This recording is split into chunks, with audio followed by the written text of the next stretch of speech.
Hi friends, आज हूँ शेर करीश तमारी साथे हरा भरा कबाब बनाववानी रेसिपी। तो अहींया 1 कप वटाणा लई लीधा छे अने 50 ग्राम पालक लीधी छे। हवे आपणे आ बेने पहेला बॉइल कर लईशुं। तो अहींया पहेलेथी पाणी गरम करवा मूक्युं छे अने पाणी गरम थवा आई गयुं छे। तो हवे आपणे वटाणा एड कर दईशुं अने पालकने धोईने एड कर दईशुं अंदर आ रीते। हवे आपणे मिक्स कर लईशुं। आपणे बहू एने आम कूक नहीं थवा दईए, थोड़ीक वार कूक कर लईशुं, खाली 1 मिनिट जेटलुं, 1 થી 2 मिनिट जेटलुं सॉफ्ट थई जाय त्यां सुधी। नहीं तो बहु कूक करीशुं ने तो आपणा कबाब सारा नहीं बने। हवे 2-3 मिनिट थई गया छे तो आपणे सरस एवुं कूक थई गयुं छे। तो हवे आपणे प्लेटमां लई लईशुं, नितार लईशुं आ रीते। तो आ रीतनी टोपलीमां लई लईशुं એટલે સરસ પાણી નીતરી જશે બધું। હવે આ રીતે પ્લેટમાં બધા કાઢી લીધા છે આપણે વટાણા અને પાલકને। તો બિલકુલ ઠંડાઈ થવા દઈશું આપણે, પછી એને અચકચરી પીસી લઈશું। વટાણા અને પાલક સરસ ઠંડા થઈ ગયા છે। હવે આપણે પાણી નીતાર લઈશું। તો પાણી વગર પીસીશું ને તો આપણા કબાબ સારા બનશે, એટલે આ રીતનું પાણી નીતારી। તો આ રીતનું પાણી નીતારી મિક્સરમાં એડ કરી દઈશું આપણે। વટાણાને બી એડ કરી દઈશું અંદર। હવે આપણે એને અચકચરું પીસી લેવાનું છે પાણી વગર। હવે આપણે જોઈ લઈશું તો આ રીતનું અચકચરું પીસી લેવાનું છે સરસ। હવે આપણે એને શેકી લઈશું। હવે એક પેનમાં આપણે થોડુંક તેલ લઈ લઈશું, 1 પરી જેવું, અને ચમચીમાં ગણીએ તો 3 ટેબલ સ્પૂન જેટલું તેલ લીધું છે આપણે। હવે તેલને આપણે ગરમ થવા દઈશું।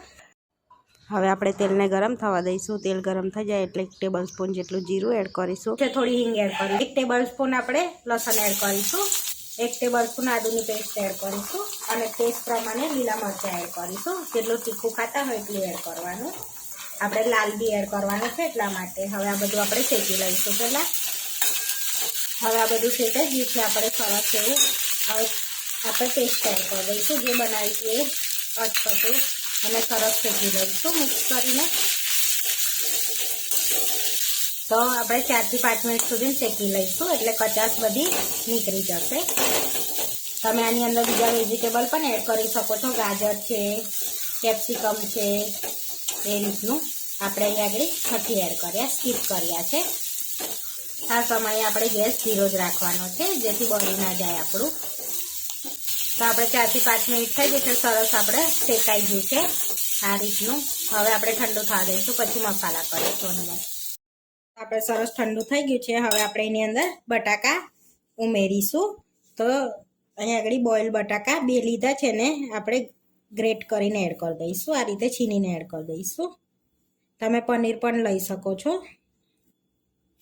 અહીંયા આપણે બટાકા લીધા છે, અહીંયા આપણે 2 બટાકાને છીની લીધા છે આ રીતના। હવે મસાલા કરીશું અંદર આપણે બીજા। 1 ટેબલ સ્પૂન ગરમ મસાલો એડ કરીશું, થોડી હળદર, લાલ મરચું એડ કરીશું 1 ટેબલ સ્પૂન, 1 ટેબલ સ્પૂન ધાણા જીરું પાવડર એડ કરીશું, લીલા ધાણા એડ કરીશું 3 ચમચી જેવા, ચાટ મસાલો એડ કરીશું 1 ટેબલ સ્પૂન જેટલો, સ્વાદ પ્રમાણે મીઠું એડ કરીશું આપણે, 2 ટેબલ સ્પૂન કોર્નફ્લોર એડ કરીશું, અને બ્રેડ ક્રમ એડ કરીશું। અહીંયા મારી પાસે બ્રેડ ક્રમ છે જ એટલે એ જ એડ કરી દઈશું। તો 3 ચમચી આપણે બ્રેડ ક્રમ એડ કર્યા છે બાઇન્ડિંગ માટે। હવે સરસ બધું એવું આપણે મિક્સ કરી લઈશું હાથેથી। તો સરસ એક બાઇન્ડિંગ આવી જાય ને એવું આપણે મિક્સ કરી લેવાનું છે અંદર। તમે આની અંદર ફૂડ કલર પણ એડ કરી શકો છો, કલર માટે આપણે એડ નથી કર્યો, કરવો હોય તો કરી શકાય અંદર। તો સરસ આપણે એવું બાઇન્ડિંગ આવી ગયું છે અંદર, જોઈ શકો છો આ રીતનું આપણે ચેક કરી લેવાનું। તો સરસ એવું બાઇન્ડિંગ આવે છે। તો અંદરથી આપણે થોડોક તોડી લઈશું અને ટિક્કીનો શેપ આપી દઈશું। તો આ રીતે આપણે પ્રેસ કરી લેવાની છે, પછી આ રીતનો શેપ આપી દેવાનો છે ટિક્કીનો આ રીતનો। તો આ રીતના આપણે ટિક્કીનો શેપ આપી દીધો છે। હવે આ રીતે બધી આપણે વારી લઈશું। હવે આપણે બધી વારી લીધી છે, હવે એની પર આપણે કાજુ લગાડીશું આ રીતે। તો હવે આપણે આને સેલો ફ્રાય કરી લઈશું, તમે ડીપ ફ્રાય પણ કરી શકો છો। તો અહીંયા એક પેન લઈ લીધું છે, હવે એની અંદર આપણે તેલ એડ કરી દઈશું।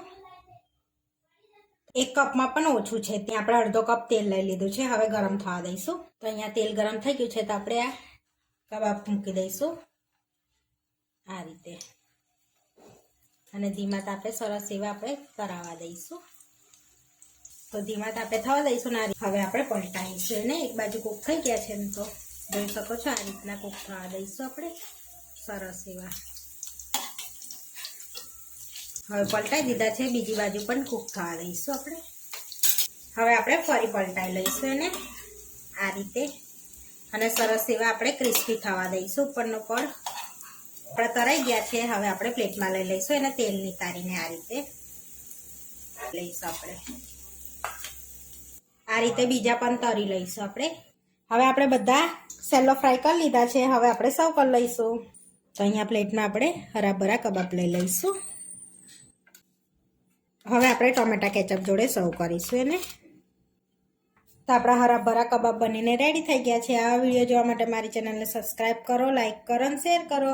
અને તમે જરૂરથી ટ્રાય કરો. ફરી મળીશું નવા વિડીયોમાં. કોમેન્ટ કરીને જરૂરથી જણાવજો કે તમને આ મારી રેસીપી કેવી લાગી. અને આપણે ટોમેટા કેચઅપ જોડે સર્વ કર્યો છે. તમે ગ્રીન ચટણી જોડે પણ સર્વ કરી શકો છો.